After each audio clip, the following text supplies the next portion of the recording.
Good morning students. In today's video we will discuss performance of a contract of sale. इसमें delivery and payment आता है. इसमें we will discuss what is delivery, what are the types of delivery, rules of delivery, acceptance, and we will discuss rights and duties of the buyer. So to begin with, performance of the contract of sale. Section 31 of the sale of goods act में बताया गया है that the gist of a contract of sale is the performance of the obligations by the parties of the contract. और ये obligations क्या है? On the part of seller duty to deliver the goods and buyer to accept the goods and pay for them. Performance of the contract of sale implies delivery of goods by the seller and acceptance of the delivery of goods and payment of price by the buyer. Next, we are looking at payment and delivery are concurrent conditions. This is defined in section 32. Unless specified to the contrary, ऐसा माना जाता है that delivery of the goods and payment of the price of goods are concurrent conditions. That is, the seller must be willing and ready to deliver the goods and buyer must be willing and ready to accept the goods and pay the price to the seller. To the contrary में contract में differently भी decide किया जा सकता है, यानी कि payment अभी ना करके फ्यूचर डेट पे करना या ट्रांसफ़र ऑफ गुड्स अभी ना करके किसी और टाइम पीरियड पे करना. Next is effect of part delivery defined under section 34. Unless specified to the contrary, the buyer is not bound to receive the goods in parts.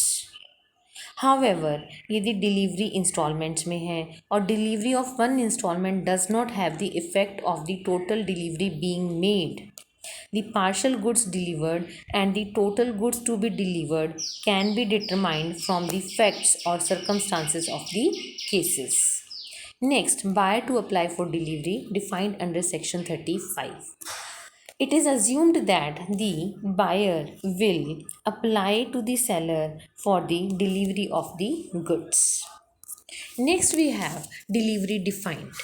Delivery is defined under the section 2 of the act as the voluntary transfer of possession of goods from one person to another. Modes of delivery की बात करें तो 3 आती हैं. First actual delivery, second symbolic delivery and third is constructive delivery. Actual delivery means transfer of physical possession of the goods from the seller to the buyer. Symbolic delivery उस case में होती है जहाँ पे गुड्स या तो बहुत ज़्यादा होते हैं क्वांटिटी में या उनका वेट ज़्यादा होता है and it is not possible to deliver goods physically. तो उस केस में the delivery of the title documents और any other document serves as the proof of transfer of possession to the buyer. For example, bill of lading. Next is constructive delivery, जिसे हम fictitious delivery भी बोलते हैं. यहाँ पे या तो गुड्स सेलर की ही पोजीशन में रहते हैं या उसके एजेंट की पोजीशन में रहते हैं या थर्ड पार्टी की पोजीशन में रहते हैं on behalf of the buyer and these are deemed to have been delivered to the buyer. So this is the meaning of delivery and modes of delivery. Next we have rules of delivery. This is being defined in section 36. And ये define करते हैं कि buyer will take the possession of goods and will pay for the delivery of the goods. इसमें rules में first हमारा आता है place of delivery. यदि कॉन्ट्रेरी कुछ डिसाइड नहीं किया गया है और कोई प्लेस स्पेसिफाई किया गया है तो डिलीवरी उसी प्लेस पे किया जाएगा. इसी तरीके से time of delivery second rule आता है हमारा. यदि कॉन्ट्रैक्ट में कोई टाइम स्पेसिफाई किया गया है तो उसी टाइम पे डिलीवर किया जाएगा, अदरवाइज रीजनेबल टाइम में डिलीवर किया जाएगा. Place of delivery has been defined under section 36 subsection 1 and time of delivery has been defined in section 36 subsection 2. Next, third rule is related to delivery by attornment. Acknowledgement by the third party to the buyer about possession of goods on his behalf is given. Fourth is time for tender of delivery.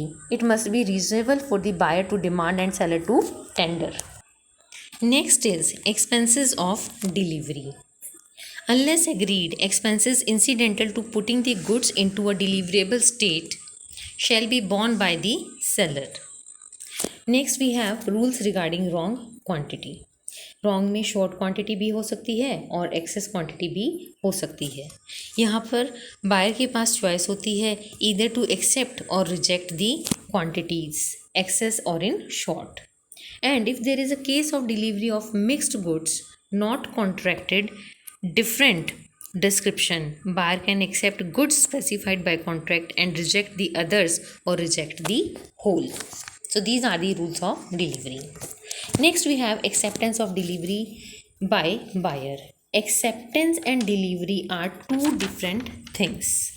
Acceptance means giving the consent about the receipt of the delivery. This is defined under section 42. Acceptance हमें पता चलती है कैसे, when the buyer intimates the seller that he has accepted the goods, या वो ऐसा कोई action perform करता है या एक्ट करता है जिससे लगता है कि goods are being accepted. Next we have buyer's right of examination. The buyer has a right to examine the goods. This right may be exercised or not. And the buyer has no duty to return the rejected goods. This is defined under section 43 of Sale of Goods Act. यदि buyer goods को reject कर देता है तो उसकी duty केवल inform करने की है to the seller, not to return the rejected goods. Next we have rights of the buyer. इसमें first is right to receive delivery. The buyer has right to receive delivery according to the terms of the contract. Second, right to repudiate the contract. The buyer is not bound to receive the delivery when it is made in installments. और यदि seller किसी instalment में default करता है तो इस case में buyer reserves the right to repudiate the total contract. Third is right to examine the goods. The buyer has a right to examine the goods before delivery to satisfy himself the goods meet the specification of the contract. Fourth is right against the seller for breach of contract. The buyer has these various rights against the breach of contract, like suit for damages, suit for price, suit for specific performance, suit for breach of warranty, repudiation of the contract, and suit for interest if payment has already been made. So these are the rights of the buyer. Next we have duties of the buyer, which includes to take delivery of and pay for the goods. Of course, the buyer needs to pay for the goods according to the contract of sale. Next, to apply for delivery. It is clearly mentioned in the act that the buyer needs to apply to take the delivery of the goods. Next, to take the risk of deterioration of the goods. The buyer is liable for deterioration or damage to the goods in transit to the place of delivery. Next is liability of buyer for neglecting or refusing delivery of goods. यदि buyer neglect करता है या refuse करता है delivery of goods के लिए और seller को इससे लॉस होता है तो buyer will have to make the loss good. So this is all about the topic performance of the contract, जिसमें हमने अबाउट डिलीवरी देखा, एक्सेप्टेंस देखा, rights and duties of buyer देखा. Thank you.